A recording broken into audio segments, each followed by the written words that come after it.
Yebo, yebo, yebo, yebo, yebo, yebo, yebo, yebo, yebo. Good morning, good afternoon, good evening, viewers all over the world. My name is Menas Kibanda. Ndiri panapa live hama dzangu. Mazuano ntawanza live handitika. Live ndantawanza. So tandaenderera mberi ka ndoda kuti munyoro ku comment section uko kuti muri kunatonizwa zvakanaka here. Nyorai comment section uko. Nyorai tinzwe kuti zvakamira sei. Because otherwise ndogona kuenderera mberi but ndisiri kunzwika. So guys, I would like you to write in the comment section if you can hear me before I go any further. Comment section.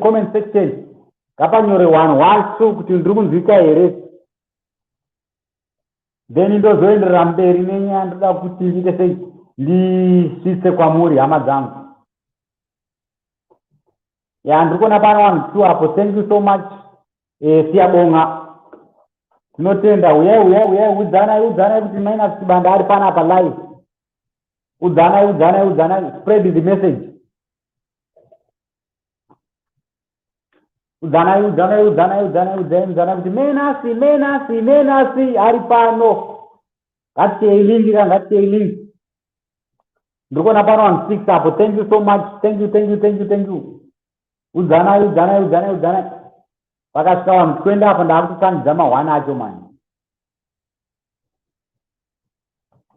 Ndiri kunzwika here? Nyorai comment section uko hama dzangu. Ndinyorerewo pa comment section apo.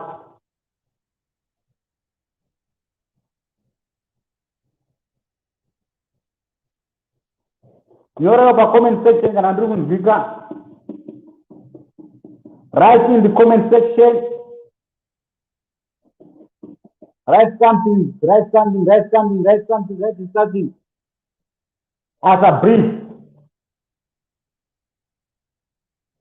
Yes, James Tembo. How are you, James Tembo?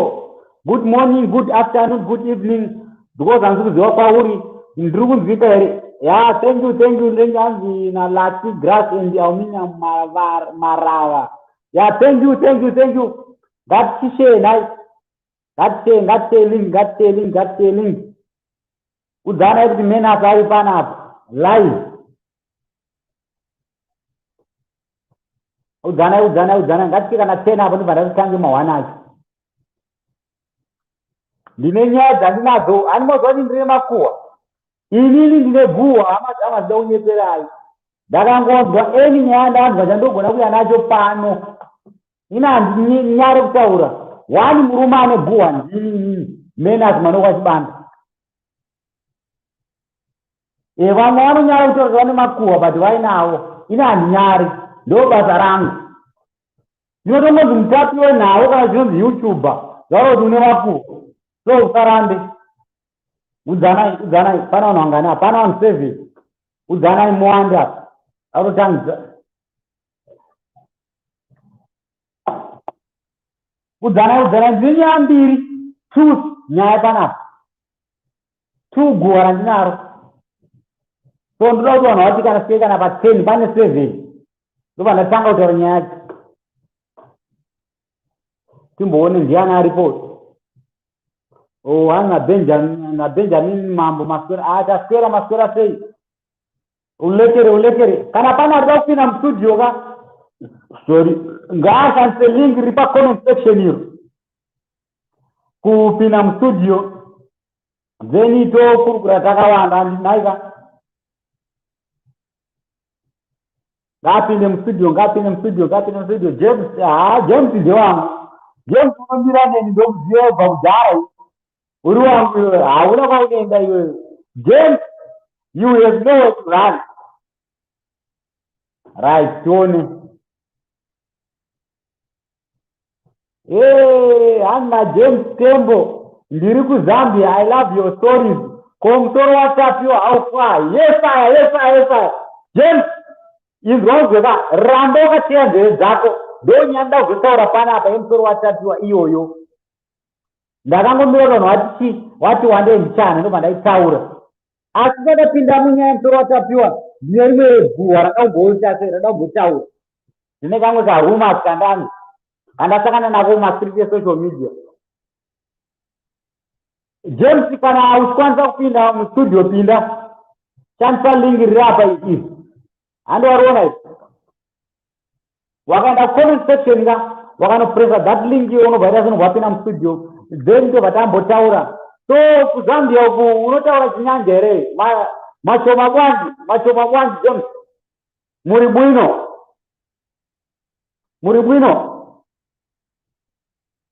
ndoda vanhu Kenya kuti mahwana atange 110 munokwanisa kuenda zvakare paFacebook molike page redu rakangonzi Menas Banda hatichinje zita ndiroro, riri paYouTube ndo riri paFacebook ndo riri panzi pachiva ona ndaakudhomoka ndo riri paInstagram zvakare ingori Menas Banda Menas. So alright, regai ndipinde munyaya. Guhwa ranari riri kutanga hama dzangu kune rumours yandaona iri kusegurisa pasocial media, pamasocial media platforms ese akawanda akasiyana-siyana. Zviri kunzi izvo the well-known Zimbabwean footballer Khama billiat. I think everybody knows Khama billiat ari based ku South Africa ndo kwaanotambirawo bhora rake ikoko. Kana sikanganise zvangu anogona kunge achitambira kuSundowns here kana andatoziva. Right, kanimbodaire gesi.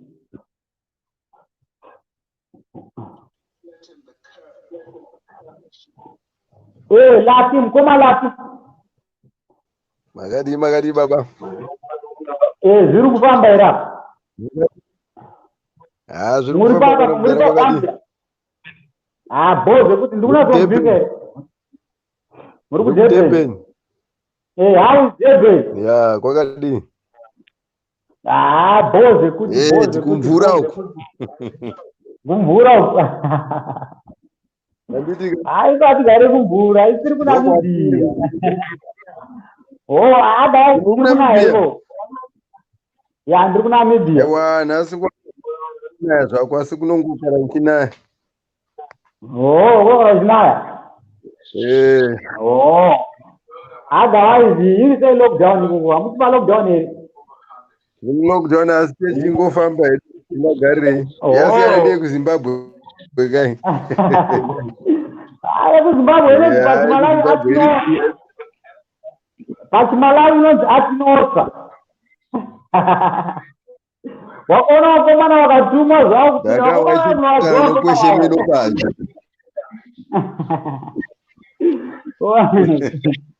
muzuva rakati ndinenyaya mbiri dzandinadzo dzandida kutaura pana mandika. Ndamboti ini ndine guhwa ini ndakapota ndepa mukadzi ini nyaya dzeguhwa ina ndiri kunyepa.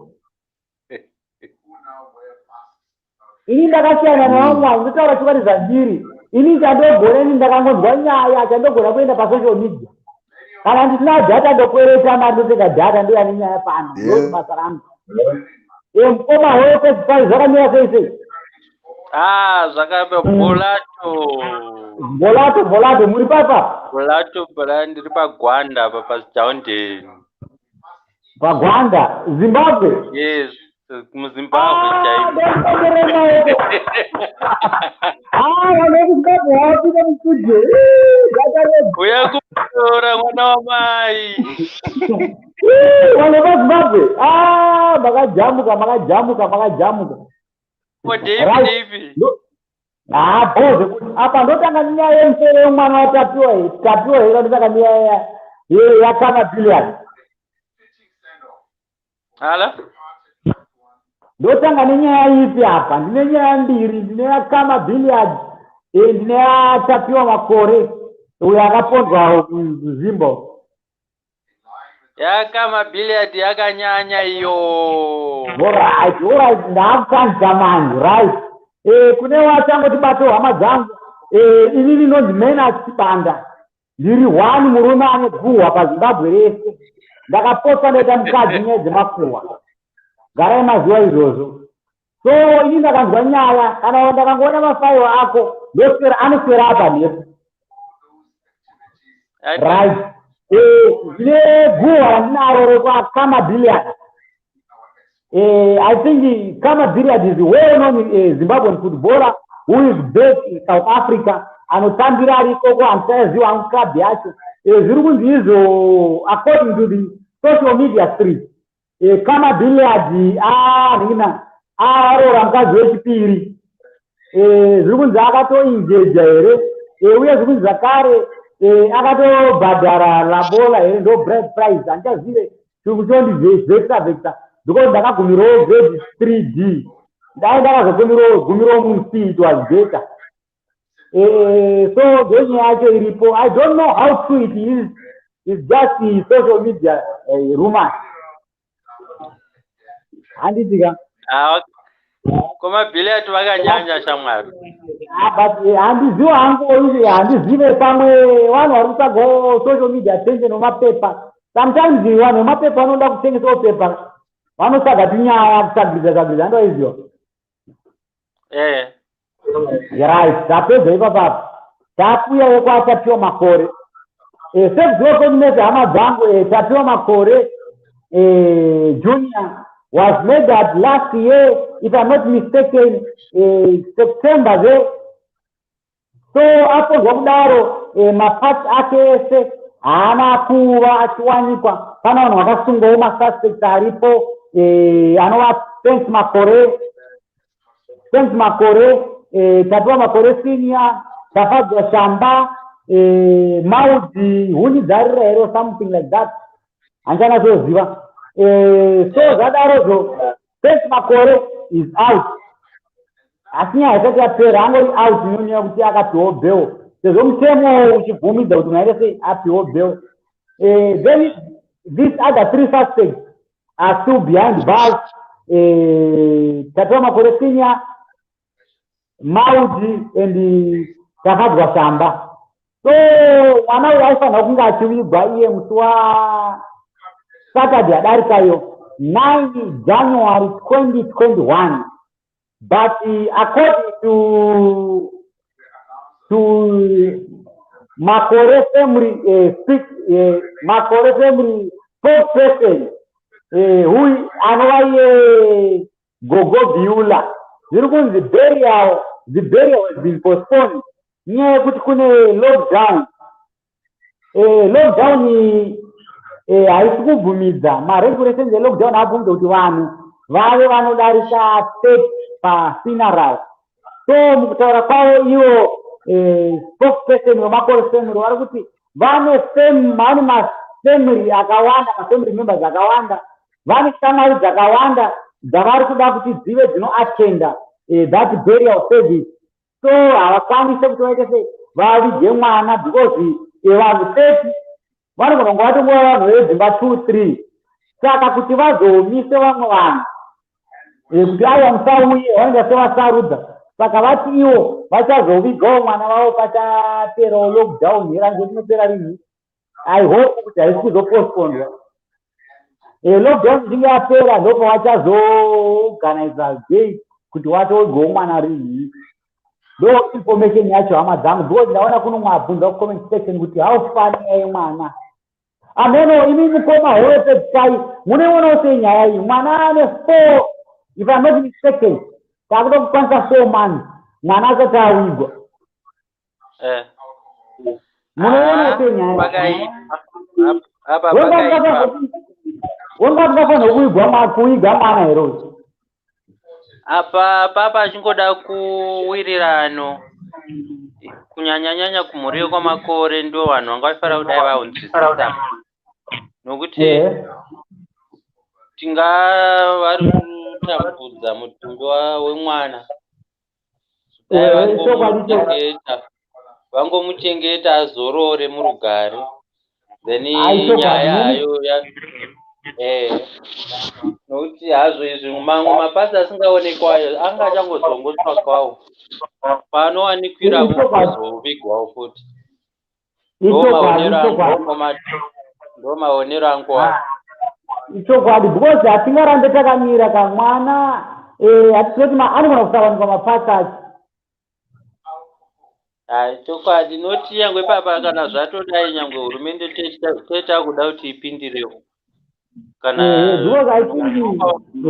okwamakore havangaomeseri mwana. aiwa ivo havana kurambidzwa kuwidza mwana nehurumende. Alright. asi ivo kungoti iye kuti kwanzi vanhu vawande parufu handioni kuti inoshanda. Ngavangoronga naivo pachavo vanhu 30 vakakosha kunyangwe vakasarudza vanhu vanobva pamhuri dzakasiyana siyana vakaita vaviri kusvika nhamba ye30 yacho yakwana, kana kuti vanozoincluda pamwe nevafundisi nevamwewo vanyarikani vehurumende vanogona kudai so vanogona kuti handiti vari kuizwa vanhu 30 vanoenda wobva koi vamwe 30 koi wopini vamwe 30. ndakaona vamwe vanhu vemachechi madays ainziwo muchechi hamisi kubvunzwa vanhu 50 vakange vapita maservice kana kuti 4 maservice kuti first 50 wopinda wobuda wogara 2 hours vamwe wopinda wobuda vamwe woda it will be better than kuti varambe vakaita vakachengeta mwana. Exactly. Inozvi hazvoshanda manje izvozvo like nguva yarebesa long overdue vangadai akachengetwa kudhara mwana. kana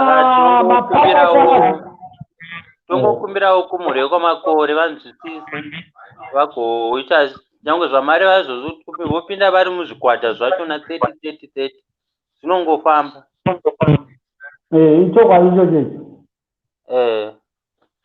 ichokwadi because vakamuda kumira lockdown ka macases ari kuramba achikwira panogona kuzonzi handa takati 30 days panogona kuzowedzerwa nazvimwe kuti again 2 months so you see kana 6 months gore rapera rakapera seiko munhai mukoma handi takapira isusu kutanga march april may june july august september october november december gore rapera rese it was lockdown. To be honest, it was lockdown. Taura hako nai mwana wamai vako. Amenoti ngavangorongana kumbe ngavagare pasi vataurirane vachengete mwana then zvimwe vanozozviona papaya. That is true. Nguva yarepo. Nguva yarepo. Because takutopinda 4 months, tato 4 months atokwana. Nguva yareba mheno kuti kunyanyanya iwe mutauriri wacho wemhuri kwa makore gogo bhuyula kana vachizvinzwawo havagare pasi ezefemili varonge vazorodze mwana ndozvatongoda chete. Izvi mamwe mapatsi asingawanikwi ari mumapurisa ari kuita basa rawo vari mubishi nokumatsvaka kana vamawana vanozoitwa pamwe ribherawo zvinozoita futi anozongopota chiugwa 1 pavamuwanira ipapo. So I think gogodhura nda kuti vanzwe this message yenyu handiti ka hazibatsira chinhu ka hazibatsire chinhu mwana wamai taura izvi ngozi nokuti isusu patatakatarisira chaipo pa2 months ndo patatakatarisira kuti basa rese mapatsi ese achange awanikwa mwana wochengetwa. Manje now it's almost 4 months. That is true. Ngavachengete mwana azorore. Chokwadi ichocho. So kana pana ari kupinda mustudio kapa ngaapinde mustudio ngaashandise link iri apo hama dzangu atipo maonero akewo mufungiro wakewo kuti zvakamira sei nezvebheriyo yemwana yadai kunonoka naika makatosubscribe akanditi mukoma Thank you so much, Siguru, when you wrote Adisa. Rambai Makadar, Mena Zagarba Facebook, Mongo. Anditika. Mena Zagarba Facebook, Mongo Laika, Euro, Mena Sibanda, Drikuno Namibia, Pana Papa Chano, Victoria, Zagawanda, Zagatiana, Rudo, Wamagariro, Chichi, Singo, Sandara, Socialize and one, Goganaka, Ziza Zagawanda. Ko waita usawi ka mwana wa mai uyaka. Pana usawi upi ndio? Waita usawi upi? Madora uno band. Madora. Doro anilo dona.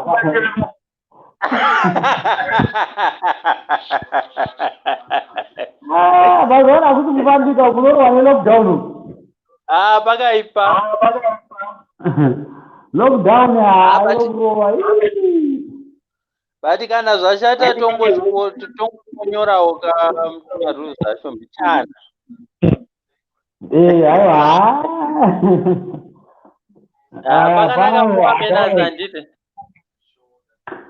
Ndatenda, thank you so much. Siyabonga, Mwindo, Brigado. Bye bye. Alright, mseo lingi moja wa mwauye kurukure, tandare. Thank you so much. Ndukona tufana wani 11 hapo. Wani 11 hapo. Kana pana rida upindo wa studio. Ataure live na mpema mena kibanda. Shangi sayo lingi ya muru kuona ili hapo hiyo. Kupina studio. Kurukure. Zineto. Zineto. Panerino pasi. Naika. Remember kutipa wanu. Nani warapa. Antayo 2-3. Wanoda kupina studio. Ama zangu. Naika.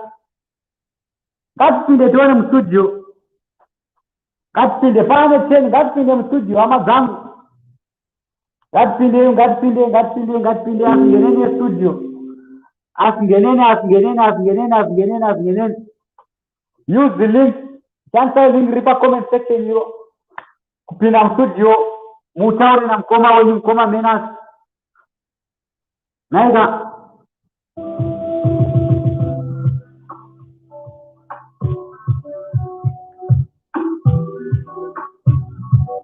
Anzina chiedza chiripo takatomirira. Tine studio mkoma chiedza. Thank you so much. Thank you. Manja. Thank you. Ngatipinde mstudio. Mutu doma fungire. Sikutaura nezvenyaya kwa makore. Ndo nyaya mudariro yemwana wedu uye Tapiwa Makore, who was butchered last year, if I'm not mistaken, September. The burial was supposed to take place on 9 January 2020, but I heard the burial yakazo postponed nekuda kwe-lockdown. So, ameno, amazangu, pinde mstudio, munuzoma unereyu, maonero akasiyana. Mungandione sendi msingaoni, dona kuona sendi msingaoni. Garipinde mstudio, amazangu, garipinde.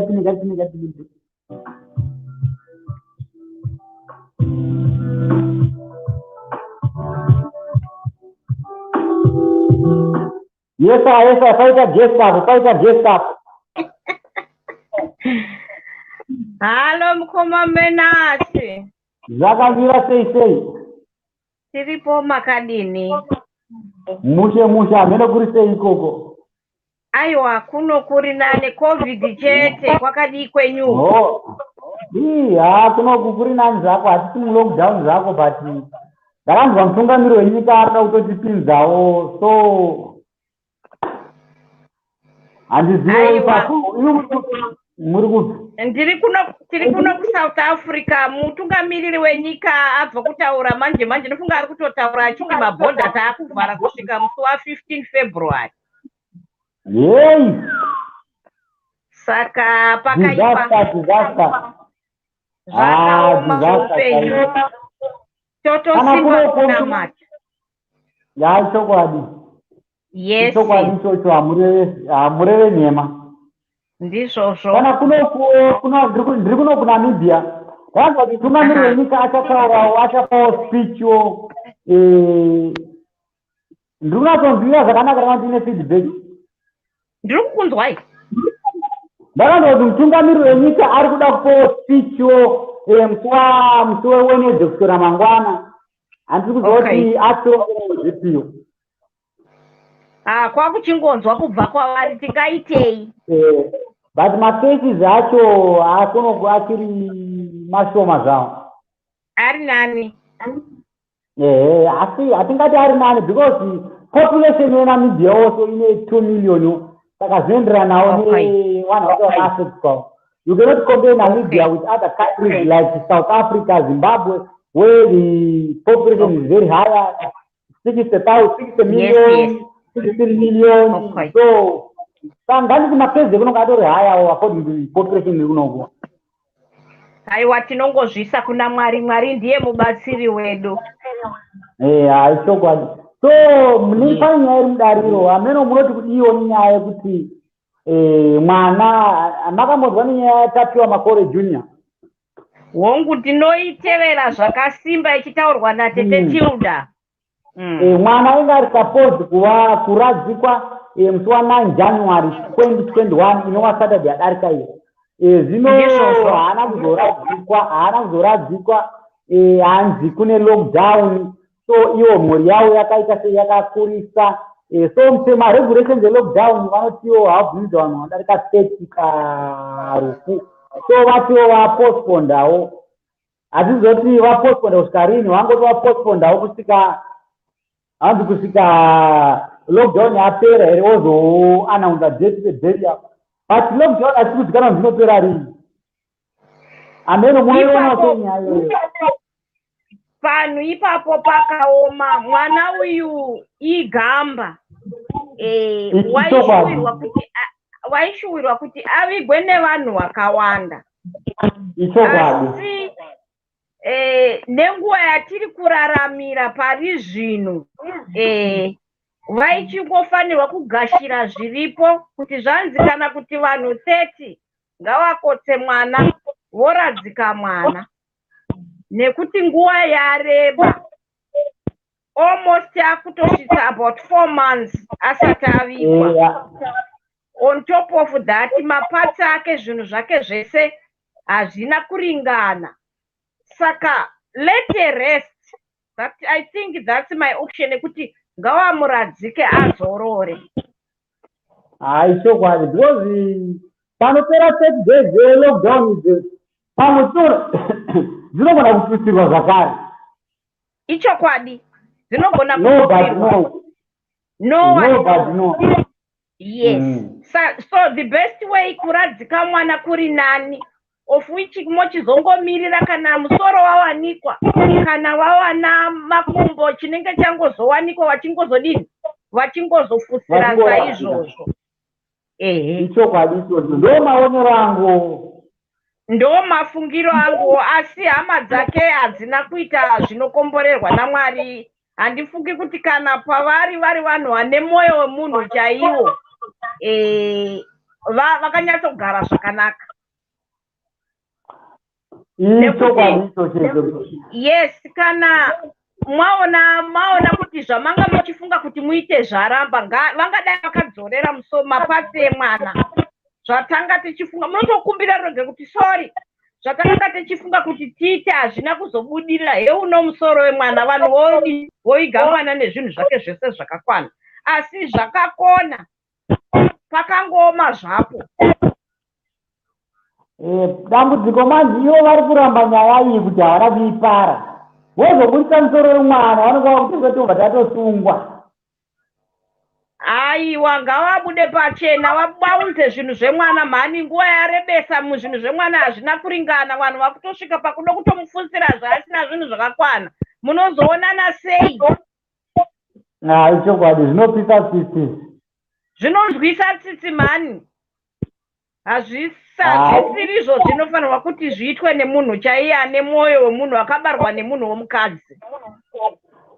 Ichokwadi ichocho munorevesa ipapo. Ichokwadi ndinongokurudzira kuti dai angokwanisa kuti varadzike mwana, ndo chishuwo chedu. Nesuwo tinozorora, naivo mai vake vanodini, vanozorora, kwete kuti munhu anogara achichema every day. ndangariro hadzimbopere zvokwadi. Chokwadi tinotenda nekunga ndapindawo mupurogiramu yenyu ndichitaurawo nemi. Alright, tinotenda zvikuru sana nemiwo ndafara. Mazvita henyu. Let me say good night, Naika. Nemiwo murare womunyasha. Chokwadi regai timboone kuti pane mumwe muenzi here anoda kutipo mafungiro ake kuonesana uku. Tinotenda. Alright, ndatenda zvikuru sana. James Tembo, Prophet Michael Sero, prophesy. Tichatombovabata, tichatombokumbirawo nhamba dzavo kana zvichibvira kana zvichigona limbowa interview sezvo vakatipromisa kuti vachazonge vachitipa imwe prophecy zvakare inoratidza kune musoro wemwana. Thank you so much James Tembo. Ndeve chikumbiro dai zvaibvira dai zvaigona wapinda mustudio watipawo muonero wako nekuti maonero anosiyana siyana. Nhaika regai timboone apa kana pana ari kupinda mustudio hama dzangu link ndiyo iri mumacomment section unongopindawo wotipawo mafungiro ako. Nhaika rangu zita ndinonzi Menas Chibanda. PaFacebook ndiripo zvakare unongonyora kuti Menas Chibanda semanyorwa zvakaitwa paYouTube channel. Nhaika regai timboone kuti panani apa panani. Pindai mustudio hama dzangu.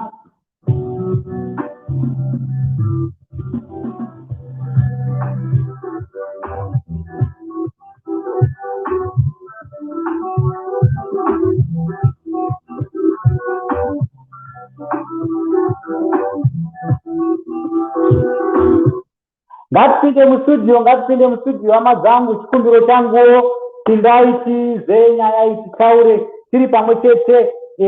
Maonero evanhu akasiyana siyana ndiri hwani zvingandiremere asi takabatanidza njere dzedu imi nemi tinokwanisa kuita sei kubuda nechinhu chine musoro. Nhaika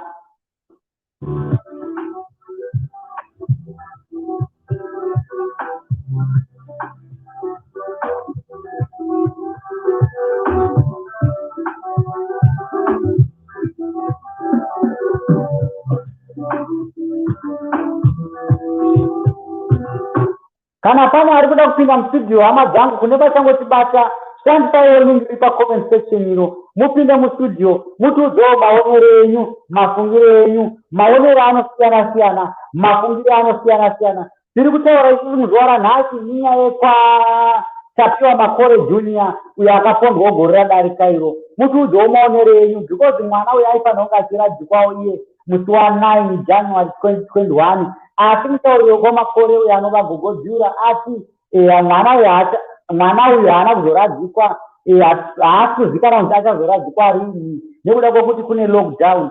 So pindaiwo mustudio hama dzangu mutiudzirewo mafungiro enyu.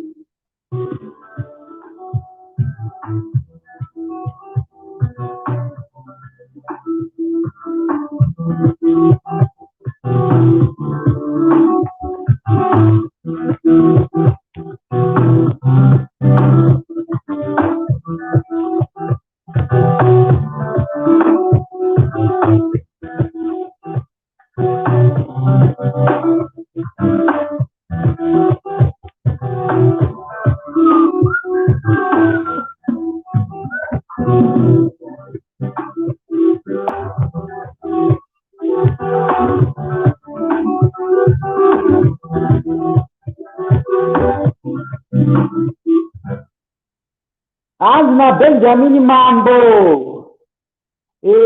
Benjamin Mambo tinotodii mangwana azorore nekuti hatina wabatanidza mawedzi apa.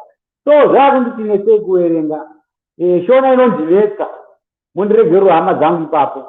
Hanzi nekuti hatina zvatingaite. Nekuti hatina zvatingaite.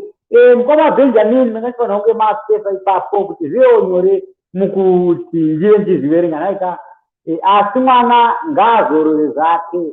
Thank you so much mukoma Benjamin. Anzi namukoma Benjamin mwana ngaazorore zvake hatina zvatingaite ichokwadi ichocho mashoko iyayo anobvumirana neni ndo maonero angu ndo mafungiro angu so mukoma Benjamin mungashandisawo here lingi riri pacomment section kupinda mustudio mutauro neslive naika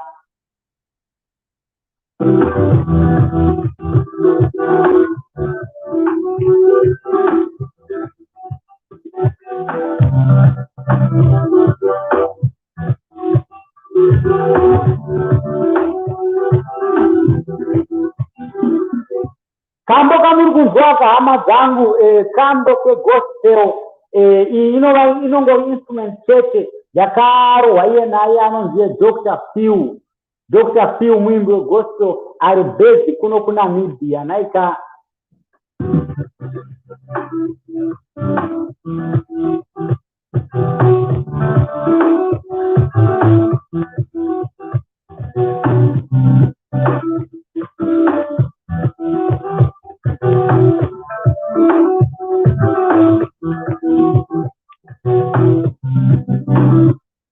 kana pana arida kupinda mustudio hama dzangu ngangopindewo kana kondomunga kwasara dzinenge 4 minutes kuti tichivhare live broadcast kana pane munhu asina kupindawo mustudio naika so shandisaiwo this opportunity kupinda mutauro live namukoma Menas Chibanda.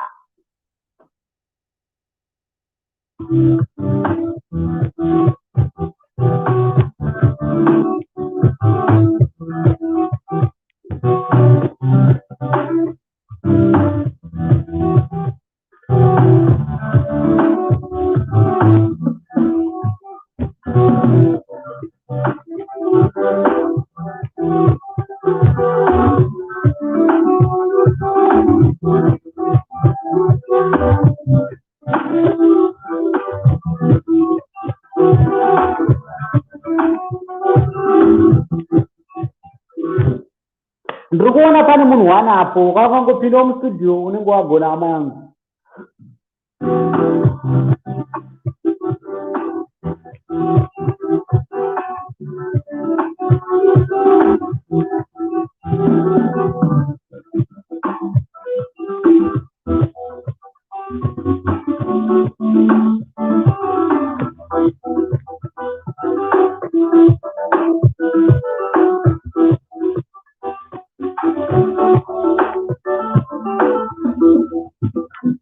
Uchida kupinda mustudio hama yangu utaurona mukoma Menas Chibanda shandisa link riri pacomment section iro unongoridzanya rovo then follow instructions wopinda mustudio wotaura namukoma Menas Chibanda. Muzuva ranhasi hama dzangu kune vachangotibata tiri kutaurawo nezveburial yemwana wedu Tapiwa Makore Junior uyo akapondwawo gore radarika aifanira kunge achiradzikwawo iye musi wa9 January asi haana kuzenge aradzikwa. So pindaiwo muchirongwa hama dzangu mutiudzewo maonero enyu mafungiro enyu maonero anosiyana siyana mafungiro anosiyana siyana. Ndini wenyu Menas Chibanda. Anna mukoma Benjamin Mambo aiwa mwana ngaazorore nerugare because chokuita hapana ichokwadi ichocho ndinobvumirana nemiwo mugomo wangu mwana ngaazorore murugare tatenda.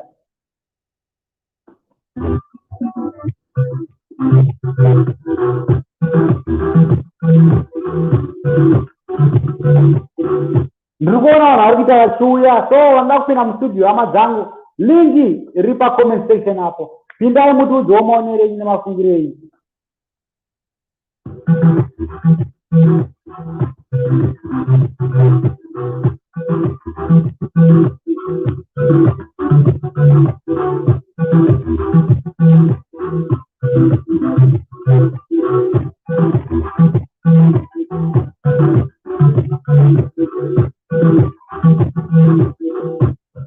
Ndofunga kwangosara maminutes mashomanana zvawo kana maviri kuti tichipedze chirongwa chinechi nekuda kwekuti vanhu I think vari busy kumabasa, vamwe vane zvavari kuita, vamwe vanawo madata bundles ekuti vapinde muchirongwa. So ndiri kuona kuti pane vanhu vashoma, so tasarudza isi kuti tipedzewo chirongwa ichi, but regai timbomire kana kwe2 minutes tione kuti hapana anopinda here.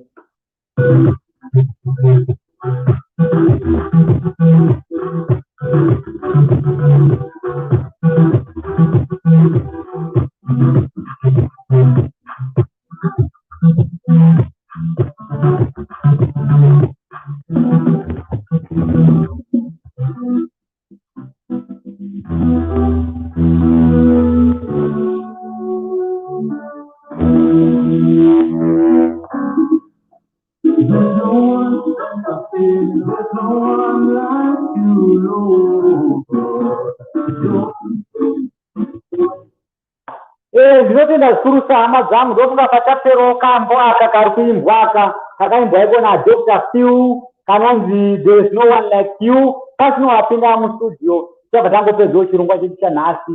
Ndi Dr. Phil vanorowo nziyo dzegospel vari kuNamibia. So teerei kambo aka kusvika kumagumo tibva tapedzawo chirongwa chedu. Asi kana pane munhu achinge apinda mustudio chirongwa hachizoperi. Nhaika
ndinotenda zvikuru sehama dzangu.